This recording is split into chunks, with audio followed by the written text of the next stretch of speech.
రఘునంతుని సహోదరికి ప్రజలండి. ఈరోజు వాక్యం చెప్పి ప్రార్థన చేస్తున్నాం. మోహనోత్తర మహాగండ సరశిష్ట నాగా పరిశుద్ధాత్మని స్తోత్రాలు తెలుస్తున్నాను తండ్రి. నాయన నీ కృపను బట్టి నీ ప్రేమను బట్టి ప్రభుత్వ తెలిసిన సహోదరులు అందరూ కూడి ప్రభుత్వ ఈ రోజు తండ్రి మా దేశానికి స్వతంత్రం వచ్చిందని ప్రభుత్వం ఎంతో సంతోషంగా నీ నామాన్ని మళ్ళీ పాటలేదు ఆయన తండ్రి. నేను గణపరిచారు ప్రభు సాక్ష్యాలన్నీ కూడా నేను గణపరిచారు తండ్రి. నీకు స్థితిలో స్తోత్రాలు తెలుస్తున్నాను తండ్రి. వాక్యం తెలుస్తున్న పవిత్రమైన మా తల్లిలో అగ్ని చేత కాల్చిన శరీరాన్ని మొత్తుకొచ్చి మానస్వరాన్ని మొత్తుకొచ్చి దైస్వరంతో మాట్లాడి దర్శించి నీ నామానికి మళ్ళీ తెచ్చుకోవాలని ఇస్తున్నాము తండ్రి. మరి ఈరోజు మన వాక్యం అంశం ఏంటంటే వారి శ్రమ పెట్టుకోళ్ళు వారు ఇష్టమించారు. వారి శ్రమ పెట్టుకోళ్ళు వారు ఇష్టమించారు.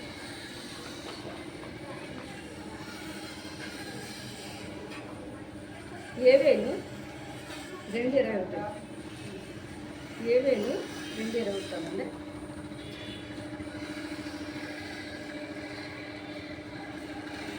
ఏవేలు 2:20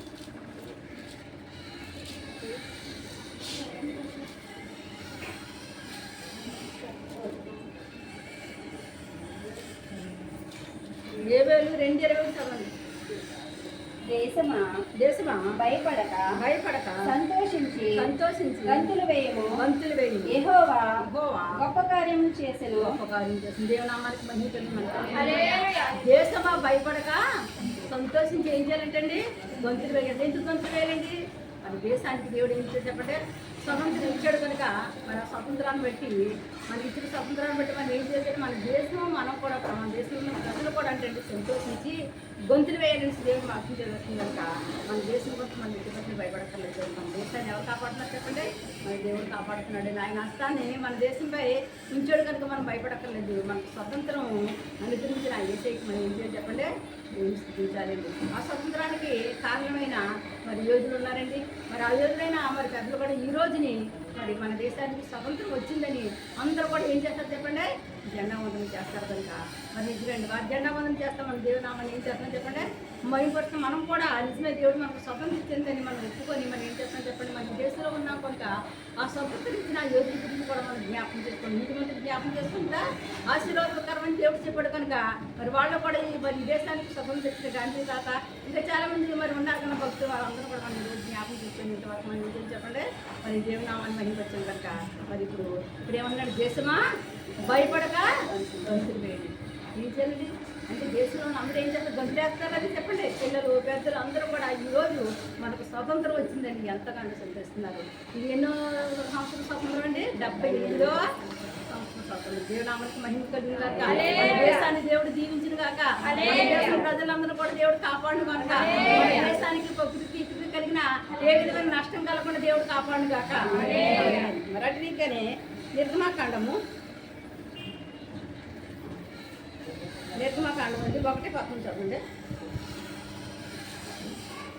కాబట్టి వారి మీద పెట్టిన భారములలో వారిని శ్రమ పెట్టుటకు వెట్టి పనులు చేయించు అధికారులను వారి మీద నియమింపగా వారు ఫరో కొరకు ధాన్యాదులను నిలువ చేయ నిమిత్తము రామసేనను పట్టణములను కట్టిరి.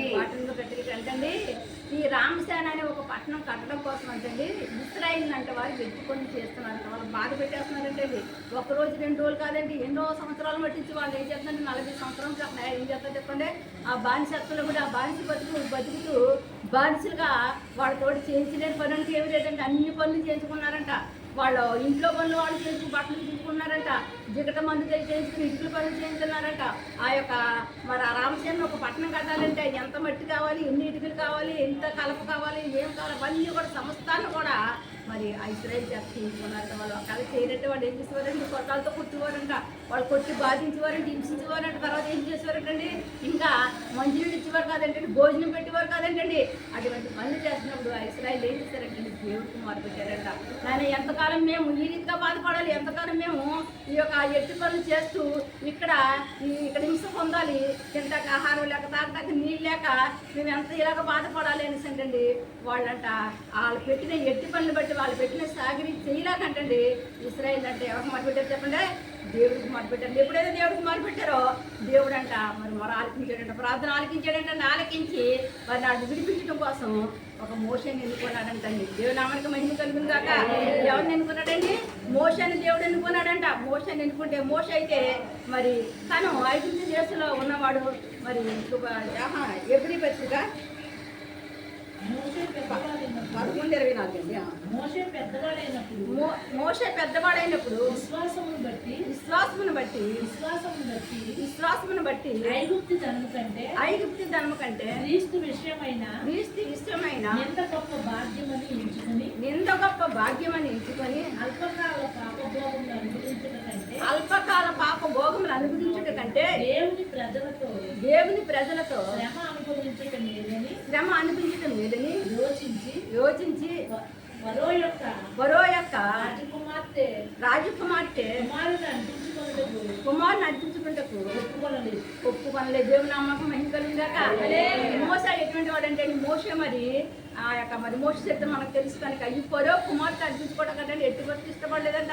మరి పొరో కుమార్తె ఆ పొరో కుమార్తె ఏం చేసింది చెప్పండి, ఆ యొక్క బిడ్డని మోసే నీటిలో దొరికినప్పుడు తీసి ఏం చేసింది చెప్పండి, పెంచి పోషించి మరొక దాదాన్ని పెట్టి తన తల్లినే దాదాగా పెట్టి ఏం చేసింది చెప్పండి, అది ఎంతగానో మరి మోసని చూసిందండి. ఒక తన సొంత కుమారుడుగా పెంచిందండి.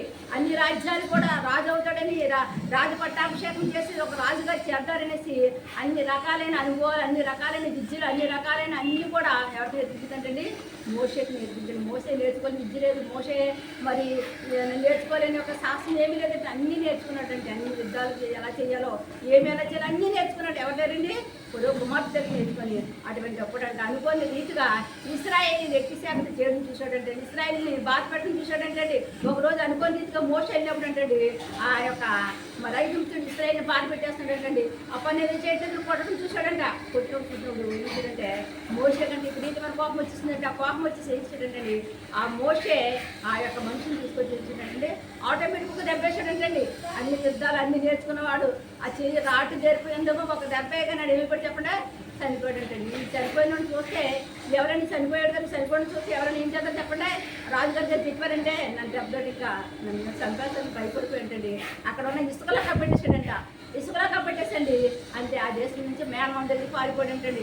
మామి దగ్గర పారిపోయి అక్కడ మామి కూతురిని చేసుకొని అదేంటండి అలాగా అక్కడ మామి దగ్గర కూతురిని చేసుకుంటే మామి అయినా ఊరిలో కూతురిని చేస్తాడండి. అక్కడ కొనుగోలు చేస్తున్నాడంటే అక్కడ ఏం చేస్తాడంటే అప్పుడు ఆ గొర్రెలు కాస్తున్నాడంటండి. కొన్ని గొర్రెలు కాసుకుంటూ ఆ కొండ దగ్గరికి వెళ్ళినప్పుడు కంటండి ఆ కొండ దగ్గర దేవుడు మాట్లాడుతుంటండి. నిర్గమాకాండము 3 అధ్యాయం చదవమ్మా. 3 అధ్యాయం మోషే మిద్యాను యాజకుడైన ఇత్రో అను తన మామను మందను మేపుచు ఆ మందను అరణ్యమవతలకు తోలుకొని దేవుని పర్వతమైన హోరేబుకు వచ్చెను. ఒక పొద నడిమిని అగ్నిజ్వాలలో యెహోవా దూత అతనికి ప్రత్యక్షమాయెను. అతడు చూచినప్పుడు అగ్ని వలన ఆ పొద మండుచుండెను. కానీ పొద కాలిపోలేదు. దేవుని నామానికి మహిమ కలిగి ఏమేమంటే ఎప్పుడైతే ఈ మంద కాచుకుంటూ ఆ పర్వతం దగ్గరికి వచ్చాడు అక్కడ ఏం చూసాడంటే ఒక పొద చూసాడంట. ఆ పొద కాలిపోతుందంట. కాలిపోతుంది కానీ ఇంకా విచిత్రం ఏంటంటే ఆ పొద కాలిపోతుందని కానండి అగ్ని ఆ పొదలోంచి భయంకరంగా వస్తుందంట. మంటలు వచ్చేస్తాయండి కానీ ఆ పొదలు కాలిపోతుందంట. పొదలాగా ఉంది కానీ ఆ పొదలోంచి ఏమవుతున్నాయండి అగ్ని మంటలు, భయంకరమైన అగ్ని మంటలు వచ్చేస్తాయంట. అది ఏటో ఎంత ఏంటో అది ఒకసారి చూసి వచ్చేస్తారండి. అక్కడ తెలియదండి. ఇంటికి వచ్చేటప్పటికి యెహోవా దూత దేవుడు మాట్లాడాడంటండి.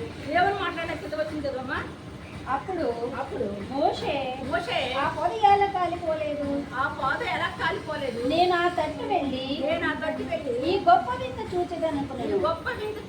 దానిని చూచుటకు అతడు ఆ తట్టు వచ్చుట యెహోవా చూచెను. దేవుడు ఆ పొద నడుము నుండి మోషే అని అతన్ని పిలిచెను. ఆయన దేవుని నామానికి మహిమ కలిగిందాక ఎందుకంటే ఎప్పుడైతే మరి ఆ 11 వచ్చాడో ఆ రాగాయని దేవుడు ఇచ్చేటంటే మోసే అని పిలిచాడంట. మోసే అని పిలిచి ఏమంటే మొట్టమొదటిసారిగా ఎందుకండి నీ కాడుకున్న జోడు తీసివేమని చెప్పాడంటండి. నీ కాడుకున్న జోడు తీసేమని ఆ జోడు తీసేసిన దేవుడు మాట్లాడుతున్నాడు. ఏం మాట్లాడుతున్నాడంటే ఎక్కడ చదవమ్మా? అందుకతడు చిత్తము ప్రభువా నేను అందుకాయన దగ్గరకు రావద్దు నీ పాదముల నుండి నీ చెప్పులు విడుము నీవు నిలిచి ఉన్న స్థలము పరిశుద్ధ ప్రదేశమనెను మరియు ఆయన నేను నీ తండ్రి దేవుడను అబ్రహాము దేవుడను ఇస్సాకు దేవుడను యాకోబు దేవుడను దేవుడు చెప్తాను. దేవుడు మాట్లాడుతాను. నేను ఎవరిని అనుకుంటున్నామో నేను ఎవరిని అనుకుంటానంటే పరిశుద్ధమైన దేవుడిని నేను ఎవరిని అనుకుంటున్నామంటే అబ్రాహ్మ దేవుని ఇస్తాను యాకోబు దేవుడిని వాళ్ళని ఏ రీతిగా ఆశ్రదించానో వాళ్ళు ఏ రీతిగా దీవించానో కానీ వాళ్ళ ఐదైతుని బట్టి నేను వాళ్ళని ఏం చేశాను చెప్పండి చెరలోకి పంపించాను. అక్కడ వాళ్ళు మరి వాళ్ళ తప్పుదాన్ని కలుసుకొని నాకు మొదలుపెడుతున్నారు. ఐదుగురు పెట్టిన ఆ బాధలు భరించలేక ఆ కష్టం భరించలేక వాళ్ళు చేస్తున్న పనులు చేయలేక వాళ్ళు ఏం చేస్తున్నారంటే నాకు మొదలుపెడుతున్నారు. నేను ఇచ్చాను కనుక నువ్వు వెళ్ళి ఇస్రాయల్ని విడిపించు, నువ్వు అక్కడికి వెళ్ళు వాళ్ళు విడిపించాలనేసండి దేవుడు చెప్పినప్పుడంటే అర్థం ఏంటండి. నేను అక్కడికి ఎట్టుకొస్తే వెళ్ళానయ్యా. నేను అక్కడికి వెళ్ళానంటే నన్ను చంపేస్తారయ్యా. నేను అక్కడ నుంచి ఎలా వచ్చానంటే ఒకరిని చంపేసి వస్తానయ్యా. నేను ఎట్టుకొస్తాను. నేను అక్కడికే వెళ్ళడానికి నేను అరుణ్ కానీ నేను వెళ్ళడానికి ఏవో సాకులు ఏవో దేవుడు చెప్తున్నాడంటండి. నేను వెళ్ళని చెప్తున్నాడంట. వెళ్ళని చెప్తుంటే అప్పుడు దేవుడు అంటున్నాడంటండి నువ్వు నిత్యంగా నువ్వు వెళ్ళు, నీకు నేను చూడగలున్నాను. నేను 5 ఇంటిలో ఆ యొక్క అద్భుతకాలు ఆశ్చర్యకాలు మీ ద్వారా చేస్తాను చేసి వాళ్ళు నీ మాటలు నేను అద్భుతాలు చేసిన వాళ్ళు నీ మాటలు విన్నప్పటికీ కూడా నేను 10 అద్భుతాలు చేసి ఆ ఇశ్రాయేలుని బయట తీసుకొస్తాను. నేను నీకు తోడుగా ఉన్నాను. నువ్వు ఎటువంటి భయపడిన అవసరము లేదనేసి అంటండి. మరి నువ్వు ధైర్యంగా ఉండు, నిబ్బరం కలిగి ఉండు, ఎట్టి పరిస్థితుల్లో కూడా నువ్వు భయపడక్కర్లేదు అనేసి అంటండి. ఈ యొక్క ఎవరికి చెప్పాడంటండి? మోసేకి చెప్పాడంటండి. తర్వాత చదవమ్మా. అది కానీ ఇంకా కిందకు వచ్చాను నిర్గమకాండము 3 మరియు యెహోవా ఇట్లనెను నేను ఐగుప్తులో ఉన్న నా ప్రజల బాధను నిశ్చయముగా చూసి పనులలో కష్టపెట్టిన వారిని బట్టి వారు పెట్టిన మొరలు దేవుడు నా మీరేంటండి వారు పెట్టిన మరి మీరు ఎవరైనా సరే మొదలుపెడుతున్నారేమో మీకు కలిగిన బాధను బట్టి మీకు కలిగిన కష్టాన్ని బట్టి మీకు కలిగిన వ్యాధిని బట్టి మీకు కలిగిన శ్రమను బట్టి మిమ్మల్ని మనుషులు పెడుతున్నా మరి హింసను బట్టి దేని బట్టి మీరు బాధపడుతున్నప్పటికీ దేని బట్టి మీరు హింస పడుతున్నప్పటికీ మరి మీరు ఏం చేస్తారో చెప్పండి? ప్రార్థన చేస్తారా చేయరా? మొర పెడతారా లేదా చెప్పండి. మొర ఎలా పెట్టాలండి? ఏదో మామూలుగా ప్రార్థన చేయక మొర అంటే ఏంటి తెలుసండి? గుండె హృదయంలోంచి రావాలండి. గుంటు లోతు హృదయంలోంచి రావాలన్నమాట. ఆ మొర రావాలి. ఆ మొర పెట్టినప్పుడు ఏంటండి అది ములుగుతూ అది చాలా భయంకరంగా ఆ ఏడుపు రాదు ఏమి రాదు వ్యవస్థ చెప్పండి. అది ఒక భయంకరమైన స్వరం వస్తుంది. అటువంటి స్వరంతో మొర పెట్టినప్పుడు ఆ మొర ఎవరంటారంటండి? దేవుడు అన్నాడు. ఆనాడు ఇశ్రాయేలు మొరన్న దేవుడు ఈనాడు మీ మొర అక్కడ నింటున్నాడు. మీరు బాధపడుతున్నారు మీట ఎప్పుడు మాకు శ్రమలేనా, ఎప్పుడు మాకు కష్టాలైనా, ఎప్పుడు మాకు బాధలేనా, ఎప్పుడు చూసినా మేము ఇలాగే రోగాలతో ఇలాగే బాధపడాలా, మా పరిస్థితి ఇంతేనా, మా పరిస్థితి మారదా, ఇలాగే ఉంటుందా, నా కుటుంబ పరిస్థితి ఇలాగ ఉంటుందా, నా బిడ్డల పరిస్థితి ఇలాగ ఉంటుందా, నా బిడ్డలకి వివాహాలు జరుగుతుందా, ఉద్యోగాలు రావట్లేదా, వ్యాపారాల్లో లాభాలు లేవా, గర్భఫలాలు లేవా, ఇలా ఏం జరుగుతున్నది ఎవరు ఏ బాధను బట్టి ఎవరు కలిగిన బాధను బట్టి ఎవరు బాధపడుతున్నారు, లేకపోతే ఉద్యోగాలు చేస్తే జీతాలు ఇవ్వడం లేదా, లేదా మీరు పనులు చేసిన చోట్ల మీ యొక్క యజమాని మిమ్మల్ని బాధపడుతున్నారా, ఏమి చేసినప్పటికి కూడా మీరు మొదలుపెట్టినప్పుడంట దేవుడు ఆలకిస్తాడు. ఆలకించి ఏం చేస్తే చెప్పండి అయినా ఖచ్చితంగా మిమ్మల్ని నిడిపిస్తాడంట. మిమ్మల్ని నిడిపించడం కోసం దేవుడు చేసుకుని దేవుడిని పంపిస్తాడు. దేవుడు నామకి మహిమ కలుగుతాడు. ఇశ్రాయేలు మాట పెట్టినప్పుడు ఏ రీతికి అయితే మోషేని పంపించి మరి దేవుడు ఇచ్చాడు చెప్పండి. అక్కడ 8 అద్భుతాలు చేసి 10 అద్భుతాలు చేసి 10 రకాలైన అద్భుతాలు చేశాడని చేసి ఆ ఇశ్రాయేలుని బయట తీసుకొచ్చినాడండి. బయట తీసుకొచ్చిన తర్వాత కూడా మరి ఆ ఇశ్రాయేలు అంట మరి ఇంకా దేవుడి మీద నమ్మకం పెట్టుకోలేకపోయారంటండి. ఆల్రెడీ ఆ యొక్క 10 అద్భుతాలు చేసిన తర్వాత దేవుడు ఇచ్చి నీటిని రక్తంగా మార్చాడండి. మరి అలాగా దేవుడు కప్పలను ఇచ్చాడు చెప్పండి. అవన్నీ కూడా వాళ్ళ ప్రతి వాళ్ళ ఇంట్లోని కప్పలను పుట్టించాడండి. ఇలా ఎన్నో రకరకాల అద్భుతాలు చేసినప్పుడు కూడా ఎట్టి పరిస్థితుల్లోనండి ఆ ఐగుప్తులు మనసు హృదయం మారలేనప్పటికీ లాస్ట్ దేవుడి ఒక అద్భుతం చేసి కుమారుడు ఎప్పుడైతే చనిపోయాడో అప్పుడు బుద్ధులు చేయించాడు చెప్పండి. మీరు వెళ్ళిపోయి మీ దేవుడు సేవించమని చెప్పినప్పుడంట. మరి ఆ చేయించడానికి వచ్చేసినప్పుడంటండి వీళ్ళు కొంత దూరం వచ్చేసారంట. వచ్చేసిన తర్వాత అనుకోని ఇందుకు భయంకరమైన పెద్ద ఎర్ర సముద్రం కనపడాలి. ఎర్ర సముద్రం కనపడగానే అనుకుంటున్నారంట సర్లే 5 దేశంలో సమాధులు ఏమనుకొని ఈ మోసం వాళ్ళు తీసుకొచ్చి ఇందులో పడతాడు కానీ ఈ ఎర్ర సముద్రం ఎవడ దాడతాడో ఎన్ని పడవలు వేసింది ఆడదామని ఇక్కడ దాటాకే పడవలు ఏమి చేయవలసిందండి. వీళ్ళు అప్పుడు ఇస్రాయేల్ ఎవరి కాళ్ళు సరిచేసుకున్నారంటండి. వాళ్ళు చేసిన వాగ్దానం మర్చిపోయారు. మీ తండ్రి అబ్రాహ్మ దేవుడికి సాగరు, యాకోబు దేవుడు మీరు ఎట్టి సాగరి చేసినప్పుడు దేవుడు మీరు ఎట్టి సాగరి చేస్తుంటే చూసి దేవుడు మిమ్మల్ని వినిపిస్తాడనేసి ఇతరులతో మాట్లాడిన దేవుడు మాటలన్నీ మర్చిపోయారండి. అన్ని పరువు తర్వాత మోస వచ్చి జ్ఞాపకం చేసి మీ తండ్రి దేవుడు మీ అబ్రాహ్మకి ఇస్సాకుకి యాకోబుకి చేసిన కార్యాలు మీ పట్ల కూడా చేస్తాడని చెప్పిన కార్యాన్ని కూడా మర్చిపోయారండి. మర్చిపోయి మళ్ళీ ఏంటో చెప్పండి ఆ ఎర్ర సముద్రం కూడా వచ్చినాడు మళ్ళీ ముందు మళ్ళీ ఈ సమయంలో ఇది ఇలా ఉండగా మోసే మరి ఏం చేస్తానంటండి ఇక్కడ మోసే ఎట్టి పరిస్థితులను కూడా మరి ఇశ్రాయేలు యొక్క సన్నిధులు వనరులు ఏమేం లేదంటే దేవుడు మాట కోసం కనిపెడుతున్నాడంటండి. కనిపెట్టున్నప్పుడు ఏంటండి సరిగ్గా అదే సమయం ఏంటంట పొరో సైన్యం వెనకాల వచ్చేస్తుంది. ఈ పొరో సైన్యం ఎప్పుడైతే వెనకాల రథాలు గుర్రాలు వేసుకొని వాళ్ళు వచ్చేస్తున్నారట.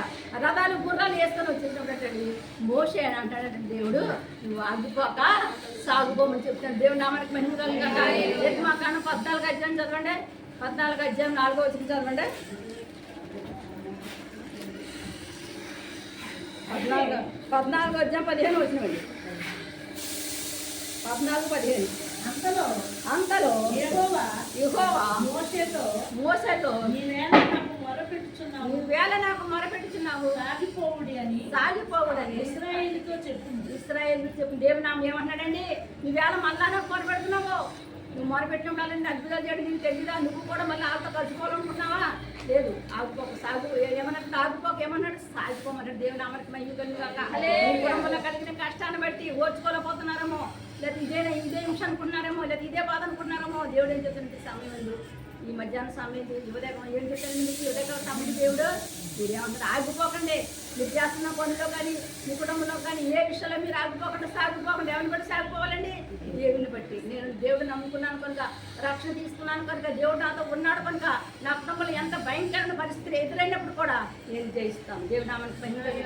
ఆ యేసయ్య జయించాడు, అలాగే నేను జయించుతాను. నా పిల్లలని ఇశ్రాయేలు 5 చేతుల్లోంచి బయటకు తీసుకొచ్చినప్పుడు ఆ దేవుడు ఎలాగైతే మోసేకు తోడుకోండి మీరు జయిస్తారని చెప్పాడు అటుగా మేము కూడా జయిస్తాము. విశ్వాసంతో నమ్మకంగా సాగిపోండి కానీ ఆగిపోకండి. ఎప్పుడైతే ఆగిపోయారంటే మీరు వెనక్కి తీసారంటే ఏమైపోతారు చెప్పండి? పడిపోతారు. అదే ముందుకెళ్తే మీరు ఒక ప్రయాణం చేస్తున్నారు అనుకోండి, వెనక్కి తీసుకుని వెళ్ళితే ఏమైపోతుంది చెప్పండి? పడిపోతారు. అదే ముందుకి ఎంత వెనక దేవుడు వచ్చేసినప్పుడు కూడా ముందు సాగిపోయినప్పుడు మరి మీరు అనుకున్న గమ్యానికి మీరు చేరగలుగుతారంటే అటువంటి ఆశీర్వాదాన్ని ఎవరిస్తానండి? దేవుడు ఇస్తాడని మరి ఉదయకాలం దేవుడు మాట్లాడుతున్నాడు. అటువంటి ఎన్నికలు ఎప్పుడైతే మరి మోసే కరం తీసి సముద్రం మీద కొట్టాడు, సముద్రం అయిపోయిందంటండి 2 పాయలుగా అయిపోయింది. 2 పాయలుగా అయిపోయి ఎలాగుందండి అది 2 పాయలు అయిపోవడం కదండి. 2 పాయలు అయిపోయిన తర్వాత ఆ పక్క గోడ ఈ పక్క గోడ 2 గోడలుగా నిలిచినట్టండి నిలిచిపోయిందంట. నిలిచిపోయిన తర్వాత ఇశ్రాయేలు అందరూ ఏం చేశారంటే ఆ యొక్క సముద్రం మధ్యనే 6 నెలలు నడుచుకుంటూ వాళ్ళందరూ కూడా వెళ్ళిపోయారు. దేవుడు నామానికి మహిమ కలుగుగాక. ఇశ్రాయేలులంతో ఎంతో సంరక్షితముగా 6 నెలలను నడచి సముద్రము మధ్యాహ్న 6 నెలలను నడచి యెహోవాను గానము చేసెదము ఏకముగా మనకు రక్షకుడాయన ఆయన మహిమ పాడెదము ఆయనను వర్ణించదము ఆయనే దేవుడు మనకు. హల్లెలూయా. ఎవరండి దేవుడు మనకి? ఆయనే. ఎర్ర సముద్రాన్ని నిండిపాయలుగా చేసి ఇశ్రాయేలు చేత 6 నెలలు నడిపించిన ఆ దేవుడే నీ దేవుడు. ఆ దేవుడే మరి నీకు రక్షణ ఇచ్చాడు. ఆ దేవుడే నీ కష్టాల్లోంచి నీ బాధల్లోంచి నీ వ్యాధుల్లోంచి నువ్వు పడున్నప్పుడు నీ బంధువులు నీ స్నేహితులు నీరన్నవారు నిన్ను నమ్ముకున్న వారు నిన్ను తోసివేసినప్పుడు నిన్ను నడిపించిన దేవుడు ఆ దేవుడు. ఆ ఎర్ర సముద్రం 2గా పాలిక చేసిన ఆ దేవుడు ఆ యేసు రాజే ఆ యేసయ్యే. ఇంకా చెప్పండి నీ జీవితాల్లో కూడా వెలిగిస్తాడు. దేవుడు నామానికి మహిమ కలుగుగాక. ఎప్పుడైతే ఎర్ర సముద్రం 2 అయిపోయిందో ఇశ్రాయేలు చక్కగా హ్యాపీగా నడుచుకుంటూ వెళ్ళిపోయారంటే వెనకాల ఎవరున్నారు చెప్పండి? పొరో సైన్యం ఉందంట. పొరో సైన్యం వెనకాల దొరుకుంటే ఆడేమవుతుంటే పొరో సైన్యం ఏమవుతుందంటే ఇశ్రాయేలు ఎలాగైతే వెళ్ళిపోయారు కదా మనం కూడా అలాగే వెళ్ళిపోదామని అండి. ఆ వెనకాల వీళ్ళు తగులుకుంటూ వస్తున్నవారు వెనకాల తెలిసేటండి వీళ్ళు కూడా వద్దామని సముద్రంలో కాలు పెట్టేటప్పుడు కంటండి మరి దేవుడు ఇశ్రాయేలు అరణ్యంలో రాత్రి అగ్నిస్తంభం పగలో మేఘస్తంభం ఏపీ కాసి కాపాడు. అటు నుంచి ఏం చేయండి ఆ యొక్క మేఘస్తంభాన్ని పంపిస్తుంది. ఆ అగ్ని ఎప్పుడైతే వాళ్ళకి అడ్డుగా నిలిచిపోయింది అక్కడ అంతే చీకటి అయిపోయింది. ఇశ్రాయేలుకి వెలుగు 5 చీకటి ఆ చీకట్లాలకి ఏమి కనపడక ఇంకా అలాగ ఆగిపోయేటండి. ఇలా ఆగిపోయిన తర్వాత ఈ ఐదుగురు అందరూ ఏం చేసి చెప్పండి, ఈ సముద్రం మధ్యలో 6 నెలలు హ్యాపీగా నడుస్తుంది. దేవుడు నామానికి మహిమ కలుగుతుంది కనుక మన దేవుడు అద్భుతుడు, మన దేవుడు ఆశ్చర్యకరుడు, మన దేవుడు అద్భుతాలు చేసే దేవుడు, ఆశ్చర్యకాలు చేసే దేవుడు. నీ జీవితంలో అద్భుతాలు జరుగుతుందా? నీ జీవితంలో ఆశ్చర్యకాలు జరుగుతుందా? అందరి జీవితాల్లో జరిగించిన దేవుడు నీ జీవితాల్లో జరిగిస్తారు. కానీ ఏదో అద్భుతం ఉంది, ఏదో ఎందుకోసం దేవుడు ఆబ్జెక్ట్ ఆయన నామం ఇంకా నీ ద్వారా మహిమపడడం కోసం, ఆయన నామం ఇంకా నీ ద్వారా మరి హెచ్చించడం కోసమే దేవుడు అద్భుతంగా ఈ ఎట్టి బస్సులు భయపడదు. కానీ ధైర్యం తెచ్చుకో. ఏ రీతికైతే ఇస్రాయేల్ అంతవరకు ఇస్రాయేల్ని కనుక్కొని ముడుచుకున్నవారంటండి, ఎవరో సముద్రం మధ్య నడిచినప్పుడు అంటే అయ్యి బాబు ఎంత గొప్ప దేవుడు, ఎంత గొప్ప దేవుడు, ఎంత అద్భుతం, ఎంత ఆశ్చర్యం. సముద్రం ఏంటి 2 పాయలు అయిపోవడం ఏంటి, ఇక్కడో కూడా అక్కడో కూడా మళ్ళీ నీతో మనం పడుకోకుండా ఆ పక్కన కూడా ఈ పక్కన కూడా మధ్యలో కానీ మనం నడిపించేసాడా, ఎంత గొప్ప దేవుడు, ఎంత గొప్ప దేవుడు ఏంటంటే ఒకళ్ళు చెప్పుకుంటూ ఎలాగైతే చెప్పండి ఆ సముద్రాన్ని దాటుకుంటూ వచ్చేస్తుంది. ఆ బయటకు వచ్చేసిన తర్వాత ఈ యొక్క ఎవరున్నారండి, 5 ఉంటున్నారు కదా తరుగుతున్న ఈ రాజు సైన్యము, మరి రాజు యొక్క సైనాధిపతులు అందరూ కూడా ఏంటండి ఆ ఎర్ర సముద్రం దాడారనేసండి. వాళ్ళకంటే ఎప్పుడైతే ఈ ఇశ్రాయేలు మరి దాటేసారు అప్పుడు వేసింది దేవుడక ఆ యొక్క అగ్నిస్తంభం ఏం చేస్తుంటే తప్పుకుండా నాకు ఏం కలిగింది చెప్పండి, ఎలుగు వచ్చేసిందండి. ఎలుగు ఎప్పుడైతే వచ్చింది ఆ ఎలుగులో సముద్రం చనిపోతాము బలి 6 నెలలే వాళ్ళు నడిచింటే మనం నడిచిపోతున్నప్పుడు అంటే సరిగ్గా సముద్రం మధ్యకి వచ్చారంటే వచ్చినట్టు ఏం చెప్పండి, వాళ్ళు ఎక్కిన రథాలు ఆ గుర్రాలు పోసి హ్యాపీకి వెళ్ళిపోతున్నాయంటండి. ఆ రథాల యొక్క సేల్ ఏం చేసేటప్పుడే ఆయన వసూలు చేశాడంటే ఎప్పుడైతే అవి లూజ్ అయిపోయాయో సరిగ్గా సముద్రం మధ్యలోనంటండి ఆ గుర్రాలు ఎందుకు కూలిపోయి అంటే రథాలు ఎందుకు కూలిపోయి అంటే దాని మీద ఉన్న జనాలు అందించినప్పుడే ఆ సముద్రం మధ్య దేవుడు తీసేసాడంటే దేవుడు నామానికి మహిమ కలుగుతాక. నీ శత్రువు ఎవడైతే ఉన్నారో, నీ శత్రువు ఎవరైతే ఉన్నారో, ఏ శత్రువు రోగమైన శత్రువా, అప్పైన శత్రువా, ఆర్థిక ఇబ్బందులా, ఏ విధమైన ఏ ఉన్నా సరే అవన్నీ కూడా వేస్తున్నాములు ఆ ఎర్ర సముద్రంలో ముంచుకోండి కాక.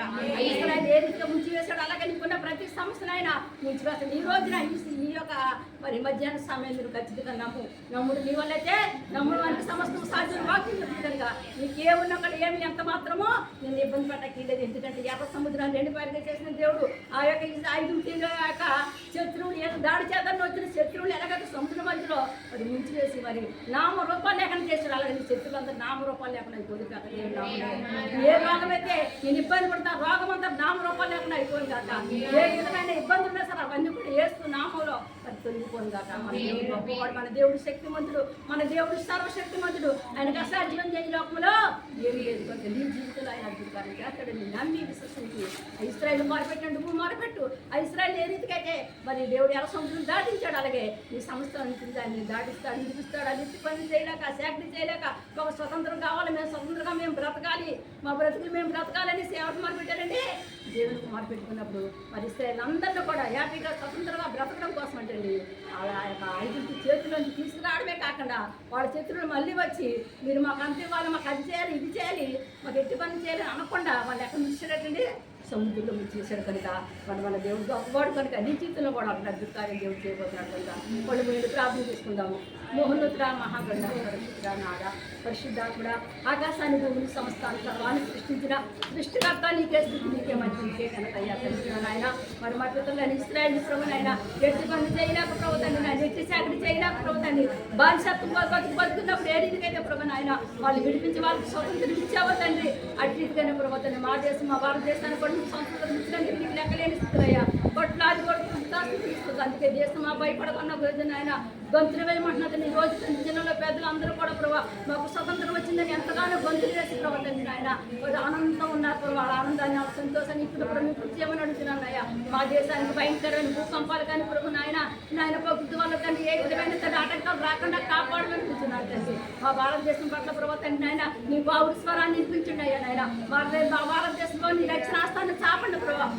మా భారతదేశాన్ని కాపాడండి ప్రభు నాయన. మా దేశ ప్రజలందరూ కూడా ఆరోగ్యం శక్తి ఇవ్వండి ప్రభావ. ఎవరు ఎటువంటి ఇబ్బందులతో కూడా మీరు కాపాడండి ప్రభావ. మా దేశ ప్రజలకి రక్షణ దయచేసి రక్షించండి ప్రభావ నాయన. రక్షకాదా ప్రజలందరినీ జ్ఞాపకం చేసుకోండి, ప్రజలందరినీ మీరు జ్ఞాపకం చేసుకోండి. ఎవరే కష్టంతో ఎవరే బాధ ఎవరి వేదంతో వచ్చారు ప్రభావ వాళ్ళ వేదన బాధను వేస్తున్నాంలో కొట్టివేమని అడుగుతున్నాడు తండ్రి. ప్రభావ నీ నామానికి నువ్వు మహిమ తెచ్చుకోమని అడుగుతున్నాడు తండ్రి. అన్ని విషయాలే మీరు చేయమని అడుగుతున్నాను ఆయన. ఉద్యోగాలు పెట్టి ఉద్యోగాలు దయచేయండి అయ్యా. వ్యాపారాలు పెట్టి వ్యాపారాలు అభివృద్ధిలో వచ్చి కృప దయచేయండి ఆయన. అప్పు బాధ బాధకుంటే కొబ్బరి కాడ వేస్తున్నాము ఎరగొట్టమని అడుగుతున్నాడు తండ్రి. ఆర్థిక ఇబ్బంది నుంచి విడిపించిన ప్రభావ నాయన. గర్భఫలాలు లేక ప్రభావ తండ్రి ఇదిగో నాయన బాధపడుతున్న బిడ్డలకి గర్భాలు తెరవండి, గర్భఫలాలు అనుకుంటున్నాడు తండ్రి గర్భావించిన బిడ్డకు తగిన సముదారుకలు పెడుతున్న ప్రభు ఏస్తున్నాములో కలగజేయమని అడుగుతున్నాను తండ్రి నాయన అన్ని విషయాలు నీ బిడ్డకు మేలు చేయండి దీవించండి ఆస్వాదించమని అడుగుతుంది చిన్న బిడ్డలు ఉన్నారు బిడ్డలకు ఆరోగ్యం శక్తి జ్ఞానము తెలివి చదువు దయచమని అడుగుతున్నాను తండ్రి నాయన వేసే భర్తను పోగొట్టుకుని బిడ్డలు పోగొట్టుకుని ప్రభు తండ్రి నాయన భార్యను పోగొట్టుకుని ప్రభు నాయన వేసే తండ్రి నాయన ఎంతో మంది కూలిపోతున్నారు ప్రతి వారిని ఆస్వాదించి దీవించుకోగా అటువంటి వారికి ప్రభు తండ్రి నాయన మీరు ఆదరణ కలగజేయమని అడుగుతున్నాను తండ్రి ప్రభు నాయన ప్రార్థన గోపురికి ఎంతమంది ఫోన్ చేసి ప్రార్థన చేస్తున్నారు తండ్రి వారందరూ మీరు జ్ఞాపం చేసుకుని ఇంటికి ఆస్వాదించుకున్నారు తండ్రి యూట్యూబ్ ద్వారా ఎంతమంది ఈ వాక్యాన్ని విన్నారు ప్రభా వారందరూ కూడా ఆస్వాదించి దీవించమని అడుగుతున్నాను తండ్రి నాయన రక్షణ సమయంలో ఎవరికి మంచిలో లేవని స్థితిలో తండ్రి నాయన అనేక రీతిలో తండ్రి నాయన జ్వరాలతో పడుతున్నారో ప్రభు నాయన మాతులతో పడుతున్నారో ప్రభు నాయన వేసే కడుపుతో పడిన ఏ విధమైన వ్యాధులతో పడుతున్నారో అందరూ వేస్తున్నాము సత్తు పొందుకుంటున్నాక సాంద్రలు దీవించి ఆస్వాదించు ప్రభా ఈ నామానికి మహిమా ఘనత ప్రభావం పొందుకోవాలి వేస్తున్నాము పరమ తండ్రి God bless you.